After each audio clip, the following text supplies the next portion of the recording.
Hello friends, എല്ലാവർക്കും നമസ്കാരം. നിങ്ങളേവരും കാത്തിരിക്കുന്ന രേവതിയുടെയും സച്ചിയുടെയും ഇന്നത്തെ വിശേഷത്തിലേക്ക് എല്ലാ കൂട്ടുകാർക്കും സ്വാഗതം. എല്ലാവർക്കും നല്ലൊരു ദിവസം ആശംസിച്ചുകൊണ്ട് തന്നെ നമുക്ക് ഇന്നത്തെ വിശേഷത്തിലേക്ക് കടക്കാം. അതിനു മുമ്പായിട്ട് ആരെങ്കിലും ഈ ചാനൽ ആദ്യമായിട്ട് കാണുന്നുണ്ടെങ്കിൽ ഒന്ന് സബ്സ്ക്രൈബ് ചെയ്ത് വെക്കണം കേട്ടോ. അതിനോടൊപ്പം മാക്സിമം എല്ലാവരും നമ്മുടെ വീഡിയോ ഇഷ്ടപ്പെടുകയാണെങ്കിൽ തീർച്ചയായിട്ടും ഒരു ലൈക്ക് അടിച്ചിട്ട് പോകാവുള്ളത്.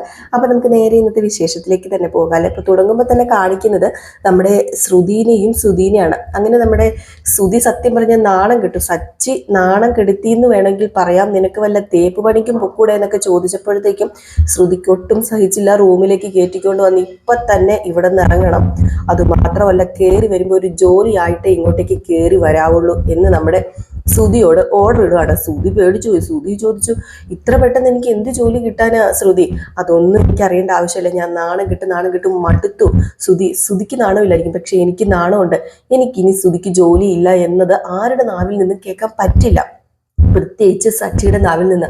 അതുകൊണ്ട് എന്ത് ചെയ്യണം? ഇപ്പൊ തന്നെ ഇവിടെ നിന്ന് ഇറങ്ങിക്കോ. എന്നിട്ട് ജോലി എവിടെന്നെങ്കിലും എന്തെങ്കിലും ജോലി കിട്ടാതെ ഇങ്ങോട്ടേക്ക് വരരുത്, ദയവ് ചെയ്ത് ജോലിയും കൊണ്ട് ഇങ്ങോട്ടേക്ക് വരാവുള്ളൂ എന്ന് പറഞ്ഞു. അങ്ങനെ നമ്മുടെ ശ്രുതി ആ വീട്ടിൽ നിന്നും ഇറങ്ങി പോവുകയാണ്. ജോലി തേടിയാണ് പോകുന്നത്. എല്ലാ ദിവസവും ഈ ജോലി തേട്ടം തന്നെയാണ്. ജോലി തേടി പോയിട്ട് വല്ല കാര്യമുണ്ടോ? ജോലി കിട്ടാനുണ്ടോ? അതില്ലതാനും. അങ്ങനെ നമ്മുടെ ശ്രുതി എന്താണ് ചെയ്യുന്നത്? അലഞ്ഞു തിരിഞ്ഞ് ഏതെങ്കിലും കുറെ ഓഫീസിലൊക്കെ കയറി അവിടെ ഇവിടെയൊക്കെ ജോലിയൊക്കെ തിരക്കി നടന്നിട്ട് ഒരു ജോലിയും നമ്മുടെ ശ്രുതിക്ക് കിട്ടുന്നില്ല.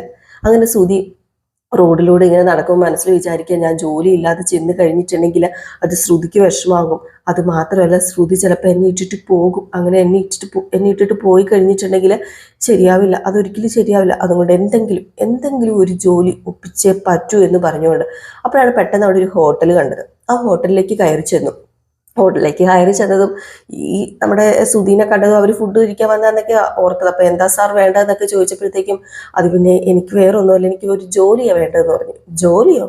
തനിക്ക് ജോലിയോ? എന്ത് ജോലി?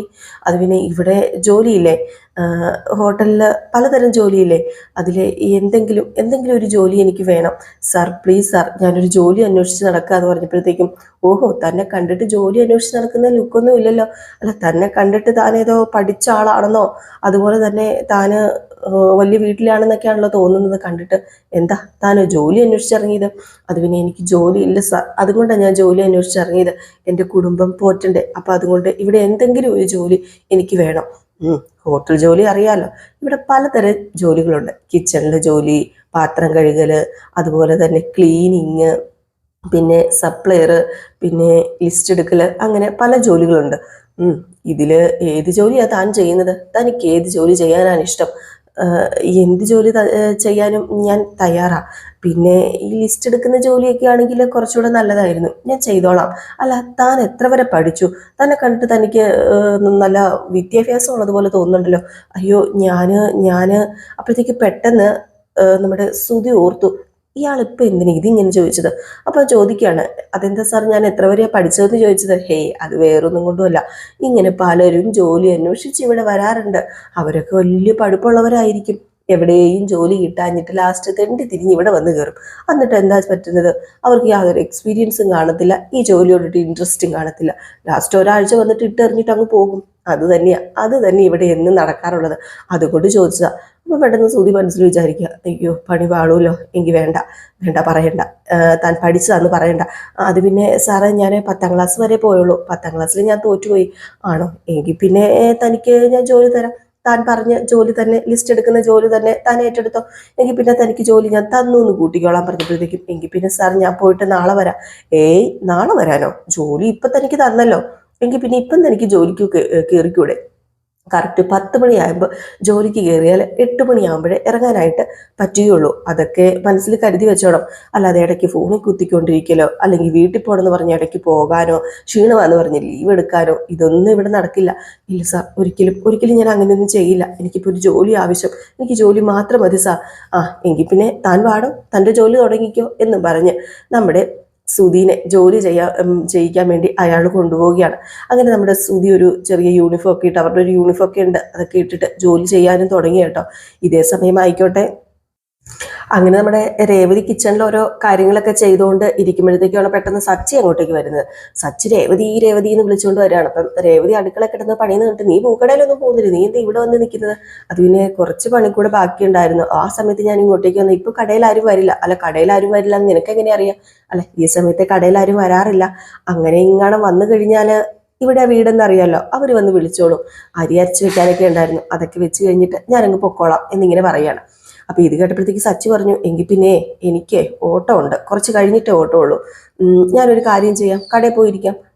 സച്ചേട്ടൻ കടയിൽ പോയിരിക്കാനോ? എന്തിന്? സച്ചേട്ടന് എന്തെങ്കിലും അറിയാമോ കടയിലെ കാര്യം? പൂവിന്റെ കാര്യങ്ങൾ അറിയാമോ? പൂവ് അവർ ചോദിച്ചു കഴിഞ്ഞിട്ടുണ്ടെങ്കിൽ എന്തെടുത്തു കൊടുക്കും? മാല ചോദിച്ചു കഴിഞ്ഞാൽ എന്തെടുത്തു കൊടുക്കും? അത് പിന്നെ മാല ചോദിച്ചു കഴിഞ്ഞാൽ പൂമാല എടുത്തു കൊടുക്കും. പൂ ചോദിച്ചു കഴിഞ്ഞിട്ടുണ്ടെങ്കിൽ ഒരു മുഴം പൂ എടുത്തു കൊടുക്കും. ആഹാ, അപ്പം മുഴത്തിന്റെ കണക്ക് ദേ ഇതല്ലേ മുഴം? ഇങ്ങനെ കയ്യിൽ വെച്ച് അളന്നിട്ട് ഒരു മുഴം പൂ എടുത്തു കൊടുക്കും. ഓഹോ, സച്ചേട്ടൻ ആ കൈ ഇങ്ങ് കൊണ്ടുവന്ന് എൻ്റെ കൈയോട് ചേർത്ത് പിടിച്ച് എന്ന് പറഞ്ഞ് നമ്മുടെ രേവതിയുടെ കൈയുടെ എടുത്ത് കൊണ്ടുവന്ന് പിടിച്ചു. അപ്പോഴത്തേക്ക് രേവതി ചോദിക്കാണ്, ഇത് കണ്ടോ, ആരുടെ കൈയാ ഏറ്റവും വലുത്? അത് പിന്നെ എൻ്റെ കൈയല്ലേ ഏറ്റവും വലുത്. നിന്റെ കൈയേക്കാളും സത്യം പറഞ്ഞാൽ ഒത്തിരി വലിപ്പം കൂടുതൽ എൻ്റെ കൈക്ക് തന്നെയാ. ഈ കൈയും കൊണ്ട് ഒരു മുഴം പൂ എടുത്തു കൊടുക്കുന്നത്, എൻ്റെ കൈ കൊണ്ടും ഒരു മുഴം പൂ എടുത്തു കൊടുക്കുന്നതിൽ ഏറ്റവും കൂടുതൽ പൂവ് ചെലവാകുന്നത് അത് സച്ചേട്ടൻ്റെ കൈ കൊണ്ട് എടുത്ത് കൊടുക്കുമ്പോഴല്ലേ? ഓ, അത് ശരിയാണല്ലോ. എൻ്റെ കയ്യിലെ ഒരു മുഴം പൂവ് സച്ചേട്ടൻ്റെ കയ്യിലെത്തുമ്പോൾ അത് 1.5 മുഴമാകും. ആ, അത് ശരിയാണല്ലോ രേവതി, ഇങ്ങനെയൊക്കെയുള്ള ട്രിക്കൊക്കെ ഉണ്ടല്ലേ? ഇങ്ങനെയുള്ള ട്രിക്കൊക്കെ ഉണ്ട്. ഇപ്പൊ സച്ചേട്ടൻ ഇവിടെ ഇരിക്കും, തൽക്കാലം നഷ്ടക്കച്ചവടത്തിന് അങ്ങോട്ടേക്ക് പോകണ്ട, ഞാൻ ചായ എടുത്തോണ്ട് വരാം, ഇവിടെ ഇരിക്കാൻ പറഞ്ഞു. അങ്ങനെ നമ്മുടെ രേവതി ചായ എടുക്കാൻ പോയി. സച്ചി പാട്ടൊക്കെ പാടി അവിടെ ഇരുന്നപ്പോഴത്തേക്കാണ് നമ്മുടെ സുധി കയറി വരുന്നത്. സുധീനെ കണ്ട ഉടനെ തന്നെ സച്ചി ഒന്ന് പാട്ടിന്റെ ഒക്കെ ഒച്ചയൊക്കെ കൂട്ടി കേട്ടോ. കൂട്ടിയപ്പോഴത്തേക്കും സുധി എന്താ എന്നിങ്ങനെ ചോദിച്ചപ്പോഴത്തേക്കും ഒന്നുമില്ല. അല്ല, ജോലിയൊക്കെ കിട്ടിയോ? ആ, അത് പറയാൻ വേണ്ടി തന്നെയാണ് ഞാൻ വന്നത്. അതെ, നീ ഇവിടെ ഇരിക്കും, ബാക്കിയുള്ളവരെയൊക്കെ വിളിക്കട്ടെ. ഞാൻ ഇവിടെ ഇരിക്കാനോ? ആ, നീ ഇവിടെ ഇരിക്കണം. നിന്നെയാണ് വേണ്ടത്, നിന്നെയാണ് ആവശ്യം. ഞാൻ പറയുന്നത് നീയാണ് കേൾക്കേണ്ടത്. നീ പറയുന്നത് ഞാൻ കേൾക്കാനോ? ആ, ഞാൻ പറയുന്നത് ഇപ്പൊ തൽക്കാലം നീ കേൾക്കണം. അച്ഛ, അമ്മേ, ശ്രുതി എന്ന് പറഞ്ഞ് എല്ലാവരെയും വിളിക്കുകയാണ്. എല്ലാവരെയും വിളിച്ച് ഈ സമയത്ത് എല്ലാവരും വന്നിട്ട് രവീന്ദ്രൻ ചോദിച്ചു, എന്താ മോനെ, എന്താ നീ കിടന്ന് ഇപ്പം തന്നെ വിളിക്കണത്? എന്താ പറ്റിയത്? എന്തെങ്കിലും ഉണ്ടായോ? അത് പിന്നെ ഉണ്ടായോ എന്ന് ചോദിച്ചാൽ ഉണ്ടായി. അപ്പോഴത്തേക്ക് സച്ചി പെട്ടെന്ന് എനിക്ക് മനസ്സിലായല്ലോ, വേറൊന്നുമല്ല, നീയേ മറ്റേ ഇസ്തിരിപ്പെട്ടി കട ഇടാൻ തീരുമാനിച്ചു കാണൂലേ? ഷോ എടാ, അതിന് ഉന്തുവണ്ടി വേണ്ടടാ, ഇത്ര പെട്ടെന്ന് നീ ഉന്തുവണ്ടിയൊക്കെ സെറ്റപ്പ് ആക്കിയോ എന്ന് ചോദിച്ചപ്പോഴത്തേക്കും, അത് നിന്റെ മനസ്സിലെ മോഹമല്ലേ, അത് നിന്റെ മനസ്സിൽ തന്നെ ഇങ്ങിരുന്നാൽ മതി. അതെ ശ്രുതി, എനിക്ക് ജോലി കിട്ടിയെന്ന് പറഞ്ഞു. ശ്രുതി അപ്പോഴത്തേക്കും വന്നായിരുന്നു. ശ്രുതി പെട്ടെന്ന് സന്തോഷത്തോടു കൂടി, എന്താ പറയുക, ശ്രുതിയുടെ സത്യം പറഞ്ഞിട്ടുണ്ട്, ശ്രുതി പെട്ടെന്ന് അങ്ങോട്ട് എന്താ പറയുക, വല്ലാണ്ടങ്ങായിപ്പോയി. ജോലി കിട്ടിയെന്ന് പറഞ്ഞപ്പോഴത്തേക്കും വിശ്വസിക്കാൻ പറ്റുന്നില്ല. അങ്ങനെ നമ്മുടെ ശ്രുതി അടുത്ത് വന്നിട്ട്, സത്യമാണ് ശ്രുതി പറയുന്നത്, ജോലി കിട്ടിയെന്ന് ചോദിച്ചു. നിന്റെ ഭർത്താവ് ശ്രുതിക്ക് ജോലി കിട്ടി. അതിന് മേടിച്ചോണ്ട് വന്ന ഹലുവയായത്. അല്ല, ചിലരിവിടെ ഹലുവ മേടിച്ചോണ്ട് വന്ന് കളിയാക്കുന്നുണ്ടായിരുന്നല്ലോ, എൻ്റെ മുമ്പിൽ വെച്ച് തന്നെ അയാളുടെ ഭാര്യയ്ക്ക് കൊടുക്കുന്നുണ്ടായിരുന്നല്ലോ. എനിക്കിതൊന്നും ചെയ്യാൻ പറ്റില്ലെന്നോ, ഞാൻ വെറും പൊട്ടനാണെന്നോ, ഞാൻ ജോലിയില്ലാത്തവനാണെന്നോ ഒക്കെ ആയിരുന്നല്ലോ അയാളുടെ പറച്ചിലും അയാളുടെ അന്നത്തെ സ്വഭാവം ഒക്കെ. അതുകൊണ്ട് തന്നെയാ ഇത് ഞാൻ അധ്വാനിച്ച പൈസയും കൊണ്ട് മേടിച്ചോണ്ട് വന്നതാണ്. ഇത് ശ്രുതിക്കുള്ളതാ എന്നും പറഞ്ഞ് അതിൽ നിന്നൊരു പീസ് എടുത്ത് നമ്മുടെ ശ്രുതിയുടെ വായിൽ വെച്ച് കൊടുക്കുകയാണ്. എന്തെന്നില്ലാത്ത സന്തോഷം നമ്മുടെ ശ്രുതിക്കിട്ടോ. അഭിമാനത്തോടു കൂടി നമ്മുടെ ശ്രുതിക്ക് നിൽക്കാൻ പറ്റിയ ഇത്രയും നല്ലൊരു അഭിമാനത്തോടു കൂടി നമ്മുടെ ശ്രുതിയെക്കുറിച്ച് ഓർത്ത് ഇതുവരെ നമ്മുടെ ശ്രുതി നിന്നിട്ടില്ല. ഏതായാലും അപ്പോഴത്തേക്കാണ് നമ്മുടെ ചന്ദ്ര ഓടി വന്നിട്ട്, മോനെ നിനക്ക് ജോലി കിട്ടിയോടാ? ജോലി കിട്ടിയമ്മേ. എല്ലാവരും ഈ അമ്മയുടെ ശ്രുതി മോനെ തഴഞ്ഞിട്ടേക്കല്ലായിരുന്നോ? എനിക്ക് സ്വന്തമായിട്ടൊരു ജോലി കിട്ടി. ഇനി എന്നും ഞാൻ ജോലിക്ക് പോവുകയും ചെയ്യും, വരുമാനം കിട്ടുകയും ചെയ്യും. ഈ വീട്ടുകാര്യവും ശ്രുതിയുടെ കാര്യമൊക്കെ നോക്കുകയും ചെയ്യും. അല്ല മോനെ, എന്ത് ജോലിയാണ് നിനക്ക് കിട്ടിയത്? അത് പിന്നെ അത് എന്ത് ജോലിയാണെന്ന് ഇപ്പം അമ്മ എന്നോട് ചോദിക്കരുത്. അപ്പോഴത്തേക്കാണ് സച്ചി പെട്ടെന്നും ഫ്രണ്ടിലേക്ക് കയറി വന്നിട്ട്, ഈവൻ ജോലി ഉണ്ടെന്നും പറഞ്ഞേ എവിടെയെങ്കിലും കക്കാനോ മോഷ്ടിക്കാനോ അല്ലെങ്കിൽ പാർക്കിൽ പോയി ഇരുന്നിട്ടോ എവിടെന്നെങ്കിലും പലിശ എടുത്തിട്ടോ കൊണ്ടുവന്നതായിരിക്കും, അതാകാനാ ചാൻസ് കൂടുതൽ. ഇത് കേട്ടത് ശ്രുതി പറഞ്ഞു, നിർത്തുന്നുണ്ടോ സച്ചി? വേണ്ട, ഇത് ഞാൻ അധ്വാനിച്ച പൈസയും കൊണ്ട് ഉണ്ടാക്കിയതാ. അതിൻ്റെ വില എന്താണെന്ന് എനിക്ക് നന്നായിട്ട് അറിയാം, എനിക്കത് മനസ്സിലായി. അതുകൊണ്ട് അങ്ങനെ പറഞ്ഞ് എന്നെ കളിയാക്കാൻ നോക്കടാന്ന് പറഞ്ഞപ്പോൾ ശ്രുതി ഇങ്ങ് കയറി വന്നിട്ട് പറഞ്ഞു, നിർത്തുന്നുണ്ടോ സച്ചി?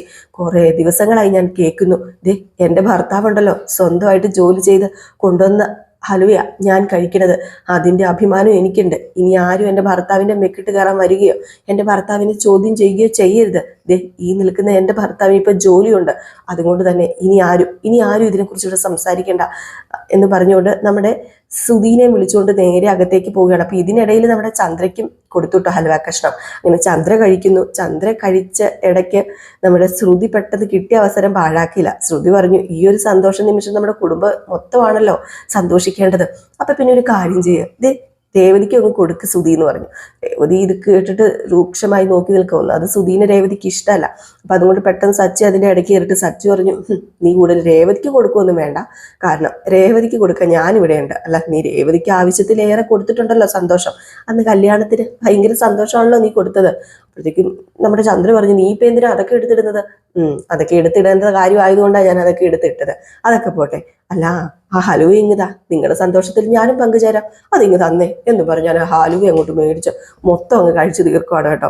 നമ്മുടെ ശ്രുതിയാണ് അന്തം വിട്ട് നിൽക്കുകയാണ്. അപ്പോഴത്തേക്ക് സച്ചി പറഞ്ഞില്ല, ഈ ഹലുവയുടെ ടേസ്റ്റ് ആ ഹോട്ടലില്ലേ, നമ്മുടെ ആ ഒരു കവലയിലെ ഹോട്ടൽ, അതിന്റെ തൊട്ടപ്പുറം ഇരിക്കുന്ന ആ ഒരു ബേക്കറിയിലെ ടേസ്റ്റ് പോലെ ഉണ്ടല്ലോ, നീ അവിടെ നിന്നാണോ മേടിച്ചത്? എന്ന് ചോദിച്ചപ്പോൾ പെട്ടെന്ന് പതറുകയാണ് നമ്മുടെ സുധി. കാരണം ആ ഹോട്ടലിലാണ് തനിക്ക് ജോലി എന്ന് അറിയുമ്പോൾ നമ്മുടെ ഈ പറയുന്ന അഭിമാനത്തോട് നിന്ന് ശ്രുതിയൊക്കെ എന്ത് ചെയ്യുന്ന അറിയാൻ പറ്റില്ല. കാരണം ശ്രുതിയുടെ സ്വഭാവമൊക്കെ അനുസരിച്ച് ഹോട്ടൽ ജോലിയൊക്കെ വലിയ നാണക്കേടായിട്ട് കാണുന്ന കൂട്ടത്തിലാണ് ഈ ചന്ദ്രയും ശ്രുതിയൊക്കെ. അതുകൊണ്ട് തന്നെ നമ്മുടെ ശ്രുതി അത് പറയുന്നുമില്ല. അങ്ങനെ റൂമിനകത്തേക്ക് നമ്മുടെ ശ്രുതിനെ കൊണ്ടുപോവുകയാണ്. അവിടെ ചെന്ന് കഴിയുമ്പോഴത്തേക്കും വലിയ സന്തോഷത്തോടു കൂടി തന്നെ നമ്മുടെ ശ്രുതിനെ കെട്ടിപ്പിടിച്ചിട്ട്, ഇതിൽ കൂടുതൽ അഭിമാന നിമിഷം എനിക്ക് വേറെയില്ല, എനിക്ക് സന്തോഷമായി. സത്യം പറഞ്ഞാൽ എൻ്റെ കല്യാണ ദിവസത്തേക്കാൾ കൂടുതൽ സന്തോഷമായത് സത്യത്തിൽ ഇപ്പോഴാണ്. ശ്രുതിക്കൊരു ജോലി കിട്ടിയില്ലേ, സ്വന്തമായിട്ട് എല്ലാവരുടെയും മുമ്പിൽ തല ഉയർത്തി നിന്ന് സംസാരിച്ചില്ലേ, പോരാഞ്ഞിട്ട് എല്ലാവരുടെയും മുമ്പിൽ വെച്ച് ഹലുവ മേടിച്ചുകൊണ്ട് തന്നില്ലേ, പകരം വീട്ടിയില്ലേ, ഇത് മതി. ആ സച്ചി തോറ്റില്ലേ എൻ്റെ ശ്രുതിയുടെ മുമ്പിൽ, എനിക്കിത് മാത്രം മതി എന്നൊക്കെ പറഞ്ഞ് ഭയങ്കര സന്തോഷം നമ്മുടെ ശ്രുതിക്ക്. എന്നിട്ടാണ് ശ്രുതി പെട്ടെന്ന് ചോദിക്കുന്നത്, അല്ല ജോലി എന്താണെന്ന് ശ്രുതി പറഞ്ഞില്ലല്ലോ, എന്ത് ജോലിയാ ശ്രുതി കിട്ടിയത്? ഏതെങ്കിലും ഓഫീസിലെ മാനേജറാണോ, അതോ ഇനിയിപ്പം വേറെ എന്തെങ്കിലും ജോലി, കാർ ഷോറൂമിൽ? അപ്പോഴത്തേക്കാണ് പെട്ടെന്ന് നമ്മുടെ ശ്രുതി ഒന്ന് പതറുന്നത്. ശ്രുതി പെട്ടെന്ന് ഇങ്ങനെ ഒന്ന് ചിന്തിച്ചിട്ട്, വേണ്ട, ജോലിയുടെ കാര്യം ഇപ്പം പറയണ്ട, ഹോട്ടലിലെ ജോലി എന്ന് അറിഞ്ഞു കഴിഞ്ഞിട്ടുണ്ടെങ്കിൽ ഇപ്പം പൂഴ്ത്തിയ അതേ നാവ് കൊണ്ട് അവള് എന്തെങ്കിലുമൊക്കെ വിളിച്ചു പറയും, അവൾക്ക് സങ്കടമാകും. വേണ്ട, ഞാൻ ഹോട്ടൽ ജീവനക്കാരനാണെന്ന് അറിയുന്നത് അതെൻ്റെ ഭാര്യയ്ക്ക് അത് നാണക്കേടായിരിക്കും, അതുകൊണ്ട് പറയണ്ട എന്ന് പറഞ്ഞ് ഇങ്ങനെ ചിന്തിച്ച് നിന്നപ്പോഴത്തേക്കും നമ്മുടെ ശ്രുതി ചോദിച്ചു, എന്ത് പറ്റി, എന്താ ചിന്തിക്കുന്നത്, എന്താ കാര്യം എന്താണെന്ന് വെച്ചാൽ പറ, എന്ത് ജോലിയാ? അത് പിന്നെ ശ്രുതി, ഞാനൊരു കാര്യം പറയാം, എന്ത് ജോലിയാണെങ്കിലും അതിൻ്റെതായ മാന്യത ഉണ്ടെന്നാണല്ലോ ശ്രുതിയും പറയാറുള്ളത്. അതുകൊണ്ട് തന്നെ ജോലി എന്താണെന്ന് ചോദിക്കരുത്. ഒരിക്കലും ഇത് കട്ടതോ മോഷ്ടിച്ചതോ പാർക്കിൽ പോയിരുന്നിട്ടോ ഒന്നും ഉണ്ടാക്കിയതല്ല. ഇത് ഞാൻ അധ്വാനിച്ച് തന്നെ ഉണ്ടാക്കിയ പണമാണ്. ആ പണം കൊണ്ടാണ് നിനക്ക് ഹൽവ മേടിച്ചോണ്ട് വന്നത്. ബാക്കി പൈസ ഇത് നീ വെച്ചോ എന്നും പറഞ്ഞ് ആ പൈസയും കൂടെ കൊടുത്തു കഴിഞ്ഞപ്പോഴത്തേക്കും നമ്മുടെ ശ്രുതി നിലത്തൊന്നും അല്ലാട്ടോ, അത്രമാത്രം സന്തോഷമായി നമ്മുടെ ശ്രുതിക്ക്. എന്ത് ചെയ്യണമെന്നൊന്നും അറിയില്ല. നമ്മുടെ ശ്രുതിനെ പിടിക്കാൻ കേട്ടോ, അത്രമാത്രം സന്തോഷത്തോടു കൂടി നിൽക്കുന്നു. ഏതായാലും നമ്മുടെ ശ്രുതിയാണെങ്കിൽ വല്ലാത്തൊരു പരിഭ്രമത്തിലാണ്. ഇനിയിപ്പോൾ ഈ ഹോട്ടൽ ജോലിയാണോ എന്ന് അറിഞ്ഞു കഴിഞ്ഞിട്ടുണ്ടെങ്കിൽ എന്താകും ഏതാകും എന്നൊന്നും അറിയില്ലല്ലോ. അതുകൊണ്ട് ആ ഒരു വെപ്രാളത്തിലാണ് ശ്രുതി. ഏതായാലും ഈ സീൻ കഴിഞ്ഞ് പിന്നെ കാണിക്കുന്നത് നമ്മുടെ രേവതിനാണ് കേട്ടോ. അപ്പൊ രേവതിയാണെങ്കിൽ പൂക്കടയിൽ ഇങ്ങനെ പൂവിട്ടുകൊണ്ട് നിൽക്കാൻ നേരത്തെ പെട്ടെന്നൊരു കൂട്ടുകാരി ചേച്ചി വരികയാണ്. കൂട്ടുകാരി ചേച്ചി വന്നിട്ട് പൂ വേണ്ടെന്നൊക്കെ ഇങ്ങനെ പറയുന്നു. അങ്ങനെ കുശലമൊക്കെ ഇങ്ങനെ ചോദിച്ചുകൊണ്ടിരിക്കുന്ന സമയത്താണ് പെട്ടെന്ന് നമ്മുടെ രേവതിയുടെ കഴുത്തിൽ നോക്കി. ഇപ്പൊ രേവതിയുടെ മാല കാണുന്നില്ല. അപ്പൊ ഇതെന്ത് പറ്റി രേവതി, നിന്റെ താലി ചെയിൻ കണ്ടില്ലല്ലോ, നിന്റെ താലി ചെയിൻ എന്തിയെ? ഇതെന്താ മഞ്ഞച്ചരലിൽ താലി കൊടുത്തിട്ടിരിക്കുന്നത്? ഇപ്പൊ ആരെങ്കിലും ചെയ്യുന്ന പരിപാടിയാണോ ഇതൊക്കെ പണ്ടല്ലേ, അതുമല്ല നിന്നെ വലിയ വീട്ടിലല്ലേ കെട്ടിച്ചുവിട്ടിരിക്കുന്നത്, എന്താ പറ്റിയത്? സച്ചി കൊണ്ടുപോയി പണയം വെക്കാനോ വിൽക്കാനോ ഒന്നും വഴിയില്ല, കാരണം അവൻ നല്ലവനാ, അവൻ കെട്ടുതാലി വിറ്റിട്ട് അവനവന്റെ കുടുംബം പുലർത്തേണ്ട കാര്യമൊന്നുമില്ല, എന്താ പറ്റിയത് എന്നിങ്ങനെ ചോദിക്കും. അപ്പൊ ഇത് നമ്മുടെ രവീന്ദ്രൻ കേട്ടോണ്ട് നിൽപ്പുണ്ട് കേട്ടോ. അപ്പൊ രവീന്ദ്രൻ ഇത് ദൂരെ നിന്ന് കേൾക്കുന്നുണ്ട്. അപ്പൊ രവീന്ദ്രനും മനസ്സിൽ വല്ലാത്തൊരു വേദന, കാരണം നമ്മുടെ ചന്ദ്ര കാരണമാണല്ലോ. അപ്പൊ പെട്ടെന്ന് ഈ കൂട്ടുകാരി ചേച്ചി ചോദിക്കുകയും ചെയ്തു, അല്ല നിന്റെ അമ്മായിയമ്മയാണോടി ഈ മാല കൊണ്ടുപോയി, അല്ല ഈ മാല നിന്റെ കയ്യിൽ നിന്ന് ഊരി മേടിച്ചിട്ട് ഇത് ചരടിലേക്ക് ഇട്ടിരിക്കുന്നത് നിന്റെ അമ്മായിയമ്മയാണോ? അല്ല, ഞാൻ ചോദിച്ചത് വേറെ ഒന്നും കൊണ്ടും അല്ല, നമ്മുടെ വീട്ടിനടുത്ത് ജാനകിയില്ലേ, അവളുടെ അമ്മായിയമ്മ ഇതേ പണി ചെയ്തു. അവളുടെ സ്വർണ്ണമൊക്കെ പിടിച്ച് മേടിച്ചു വെച്ചിരിക്കുക. ഓ, ഒരു ദുഷ്ടയായ സ്ത്രീ. അല്ല, അതുപോലെയാണോ ഈ ചന്ദ്ര എന്ന് ചോദിച്ചപ്പോഴത്തേക്ക് പെട്ടെന്ന് നമ്മുടെ രേവതി ഒന്ന് ചിന്തിച്ചിട്ട് പറഞ്ഞു, എൻ്റെ അമ്മായിയമ്മ അങ്ങനെയൊന്നുമല്ല. എൻ്റെ അമ്മായിയമ്മ അങ്ങനെയൊന്നും ഒരിക്കലും ചെയ്യത്തില്ല. എൻ്റെ അമ്മായിയമ്മ എന്നെ മകളെ പോലെ തന്നെയാണ് കാണുന്നത്, ഞാൻ അമ്മയെ പോലെ തന്നെയാണ് കാണുന്നത്. ഞങ്ങൾക്കിടയിൽ അങ്ങനെ ഒരു പ്രശ്നമൊന്നുമില്ല. ഇത് പിന്നെ വിളക്കിക്കാൻ കൊടുത്തേക്കോ. വിളക്കിക്കാൻ എന്തു പറ്റി? അത് പിന്നെ മാല ചെറുതായിട്ടൊന്ന് പൊട്ടിയേ, കുളത്തിന്റെ കണികയൊന്ന് വിട്ടുപോയി, അതുകൊണ്ട് വിളക്കിക്കാൻ കൊടുത്തേക്ക. ഓ അതെ അല്ലേ. ഞാനോർത്തു നിന്റെ അമ്മായിയമ്മ വല്ല അമ്മായിയമ്മ പോലും എടുക്കാൻ തുടങ്ങി കാണുന്നത്. എൻ്റെ അമ്മായിയമ്മ അങ്ങനെ പോരെടുക്കാനൊന്നും തുടങ്ങൂല. എൻ്റെ അമ്മായിയമ്മയല്ല, അതെൻ്റെ അമ്മ തന്നെയാ. അങ്ങനെ പോരെടുത്താലും അതെനിക്ക് വലിയ വിഷയവുമില്ല എന്നൊക്കെ ഇങ്ങനെ പറഞ്ഞു. അപ്പൊ ഇത്രയൊക്കെ പറഞ്ഞിട്ട് പുള്ളിക്കാരി അങ്ങ് പോകാൻ തുടങ്ങി. പോയി അങ്ങ് കുറച്ചൊരു 3-4 സ്റ്റെപ്പ് വെച്ചത് പെട്ടെന്ന് ചന്ദ്രയുടെ വിളികേക്കാണ്. എവിടെന്ന്? വീട്ടിന്റെ അവിടെ നിന്ന് ചന്ദ്ര, എടി രേവതി, നീ അവിടെ എന്നെ അടുക്കുവാടി, കുറെ നേരം ആയല്ലോടി. നീ ഇവിടുന്ന് പോയിട്ട് ഇവിടുത്തെ പണിയൊന്നും ചെയ്യാതെ നീ പൂക്കടയിൽ പോയി പണി ചെയ്യാതെ ഇരിക്കല്ലേടി. അവിടെ കെട്ടിയനൊരു പൂക്കടയും വെച്ച് കൊടുത്തിട്ടുണ്ട്, അവർക്ക് ഇപ്പൊ പണിയൊന്നും ചെയ്യണ്ടല്ലോ എന്നും പറഞ്ഞുകൊണ്ട് അങ്ങ് തുടങ്ങിയില്ലേ നമ്മുടെ ചന്ദ്ര. ഇത് കേട്ടതും രേവതി അങ്ങ് എന്തോ പോലെ ആയിപ്പോയി. പെട്ടെന്ന് ആ പുള്ളിക്കാരി തിരിഞ്ഞു നോക്കി. ഇതെല്ലാം നമ്മുടെ രവീന്ദ്രൻ കണ്ടുകൊണ്ട് നിൽക്കുകയാണ്. അപ്പൊ രവീന്ദ്രനാണെങ്കിൽ നമ്മുടെ രേവതിയുടെ ഈ അവസ്ഥ ഓർത്തിട്ട് നിസ്സഹായാവസ്ഥയിൽ നിൽക്കുകയാണ്. രേവതിയുടെ ഈ ഒരു അവസ്ഥ ഓർത്തിട്ട്, കാരണം രേവതി നമ്മുടെ ചന്ദ്രനെ കുറ്റപ്പെടുത്തി പറഞ്ഞു ഒന്നും ചെയ്തിട്ടില്ല. ഒരു മരുമകൾ, നല്ല മരുമകൾ എങ്ങനെയാണോ അതുപോലെ മാത്രമാണ് ചെയ്തിട്ടുള്ളത്. വേണമെങ്കിൽ നമ്മുടെ രേവതിക്ക് പറയാൻ 100 കാരണങ്ങളുണ്ട്. നമ്മുടെ രേവതിയുടെ മാല ചന്ദ്ര പിടിച്ചു വെച്ചതാണെന്നൊക്കെ വേണമെങ്കിൽ പറയാം. പക്ഷെ അവിടെ തൻ്റെ കുടുംബത്തിന്റെ മാനം രക്ഷിച്ചുകൊണ്ടാണ് നമ്മുടെ രേവതി അതിൽ നിന്നും സത്യം പറഞ്ഞാൽ നമ്മുടെ ചന്ദ്രനെ രക്ഷിച്ചിരിക്കുന്നത്. ആ ഒരു സമയത്ത് നമ്മുടെ ചന്ദ്രയുടെ ഈ വിളിയും കൂടെ കേട്ട് കഴിഞ്ഞപ്പോഴത്തേക്കും ആ പുള്ളിക്കാരിക്ക് മനസ്സിലായി നമ്മുടെ രേവതി പറഞ്ഞത് മൊത്തം കള്ളമാണ്, പൊട്ടത്തരമാണ്. രേവതി ചുമ്മാ സത്യമല്ല പറഞ്ഞത്, വെറുതെയാണ് പറഞ്ഞത്, തൻ്റെ മാനം രക്ഷിക്കാൻ വേണ്ടിയാണ് പറഞ്ഞത് എന്ന് മനസ്സിലായിട്ടോ. ഇത് കണ്ട് നമ്മുടെ രേവതിയും വല്ലാണ്ടങ്ങ് ഒരവസ്ഥയിൽ നിൽക്കുകയാണ്. രവീന്ദ്രന് അതിനും അപ്പുറം ഒരവസ്ഥ. ഏതായാലും ഈ ഒരു സീൻ കാണിച്ചിട്ടൊക്കെ കേട്ടോ ഇന്നത്തെ വിശേഷം അവസാനിക്കുന്നത്. എല്ലാവരും കാത്തിരിക്കുക അടുത്ത വിശേഷത്തിനായിട്ട്. നമ്മുടെ നയനയുടെയും ആദർശിന്റെയും കഥയുമായിട്ട് ഉടൻ വരുന്നതാണ്. അപ്പൊ അതുവരെ എല്ലാവർക്കും ടാറ്റാ ബൈ ബൈ.